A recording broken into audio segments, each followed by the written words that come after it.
अपेक्षेपेक्षा जास्त यश बिहारच्या निवडणुकांमध्ये NDAला त्या ठिकाणी आलेलं आहे। जवळपास 200 जागापर्यंत पोहोचण्याचे चिन्ह आता तरी दिसून राहिले आहेत आणि महाविकास आघाडी काँग्रेससह भुईसपाट त्या ठिकाणी झाली। काँग्रेस तर अवघ्या 4 जागावर आहे आणि येणाऱ्या काळामध्ये महाराष्ट्राच्या महापालिका, जिल्हा परिषदा आणि नगर परिषदांमध्ये या महाआघाडीचा असा धुव्वा या ठिकाणी उडणार आहे। कारण महाविकास आघाडी आता ही जनतेपासून खूप दूर गेलेली, जनते विश्वास त्यांच्यावर आला नाही।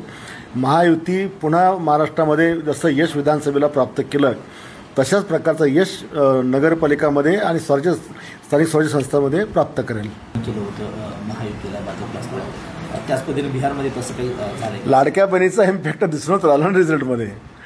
10,000 लाडक्या बहिणीला जी मदत त्या ठिकाणी दिल्या गेली त्याचा इम्पॅक्ट दिसूनच राहिलेला आपल्याला। महाराष्ट्रातही आपण अनुभवला। काँग्रेसनं आरोप केला की ते कामिश म्हणून दाखवलं होतं आणि 10,000 रुपये 1.5 कोटी महिलांच्या खात्यात जमा केले बिहारमध्ये। तुम्ही 65 वर्ष सत्ता भोगली तर तुम्ही काय कमी आमिष लोकांना दिले? तुम्ही काय कमी प्रयोग असे केले? तुम्हाला 65 वर्षात काहीच करता नाही आलं ना।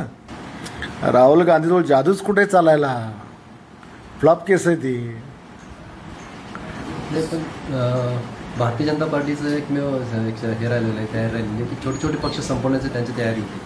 काय वाटते बिहारच्या निवडणुकीत तसं काय झालं त्यांना दिसलं आपल्याला? आता ही निवडणूक आहे, त्यांनी उमेदवार टाकले आणि जिंकले। युद्धामध्ये लढताना कोण समोरचा छोटा आणि कोण मोठा आहे असं काही पाहिलं जात नाही। या युद्धामध्ये सगळं सर्वस्व पणाला लावत असतात आणि सगळ्यांना सोबत घेऊन आणि विरोधकांच्या विरोधामध्ये लढाई लढल्या जाते आणि विजय प्राप्त होतो। त्याच्यामुळे छोटे मोठे पक्ष संपवणं किंवा हा याच्यातला काही उद्देश दिसत नाही। संजय राऊतांनी एक ट्विट केले की जो पॅटर्न महाराष्ट्रामध्ये चालला तोच पॅटर्न बिहारमध्ये चालला, मतचोरीचा। मला मतचोरी कशी होते यांच्या आरोपावर मला हेच कळत नाही। डबल नावं असणं, त्याच्यावर मतदान होणं हे आपण समजू शकतो। माणसाची नावं किंवा जे लोक गाव सोडून गेले त्यांच्यावर मतदान मारलं हे वेगळं, पण ते काय एकच पक्ष करतो का? त्यांच्या नावावर मतदान करणारे सगळ्याच पक्षाचे लोक असतात।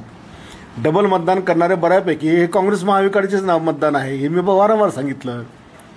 जे लोक सोडून गेले त्यांच्यावर जे मतदान होतं हे सगळेच पक्ष करतात। याचा मतचोरीचा संबंधच कुठे येतो? कोणतं डोकं लढवून हे महाविकास आघाडीचे नेते किंवा राहुल गांधी किंवा संजय राऊत हा निकष लावतात की मतचोरी झाली हेच कळत नाही। अरे हा सरळ सरळ जनतेचा कल आहे, हा जनता जनाचा कल आहे। तुम्ही पहिले EVMवर आरोप केले तर तुम्ही जिंकले तर EVM चांगलं, हारले तर EVM खराब। आता हे जिंकले तर परत मतचोरी आली। तुम्ही हे मान्य करा ना की तुम्ही राहिले नाही काय म्हणून। जनता तुम्हाला लाथडून राहिली, जनताला तुम्ही पटवून राहिले हे मान्य करा। डबल मतदानाचा परिणाम होऊन राहिला म्हणून याचा फायदा महाविकास आघाडीला मिळतो ना। तुम्ही जाहीरपणे पहिले सांगितलं डबल नावं जी आहेत ही काँग्रेसच्या काळापासूनची आहे, 20-30 वर्षापासूनची आहेत आणि याचा फायदा त्यांनाच मिळून राहिलेला आहे। हर्षवर्धन सपकाळ म्हणतात की याला किनार मतचोरीचीच आहे असं बोलून राहिले ते। आता हारल्यानंतर सगळे रडीचे डाव असतात, काहीतरी कारण सांगायचं असतं की आम्ही कशामुळे हारलो। खरं तर तुम्ही फक्त हवेत उडणारे लोक आहेत, तुम्ही जमिनीवर लोकांचे कामं करत नाही।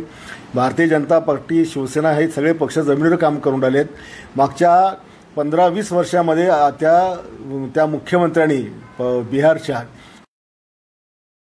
जो न्याय त्या ठिकाणी जनतेला दिला, करोड म्हणजे लाखाच्या संख्येने गाव पार केलं, चालत्या महिलेचे ते बंद केलं आणि त्याच्यामुळे लोकांना सुरक्षित आयुष्य त्या महाराष्ट्रात बिहारमध्ये जगता आलं।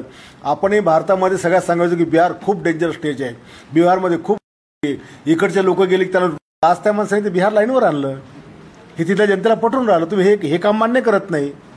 ज्यावेळेला काँग्रेसचं सरकार त्या बिहारमध्ये होतं किंवा काँग्रेस सोबत होती त्यावेळेला बिहारची हालत काय होती? पिक्चरमध्ये डायलॉग राहायचा की बिहार का बच्चा माँ की पेट से पैदा होता, ही भाषा होती त्या काळात। हे सगळं संपवलं।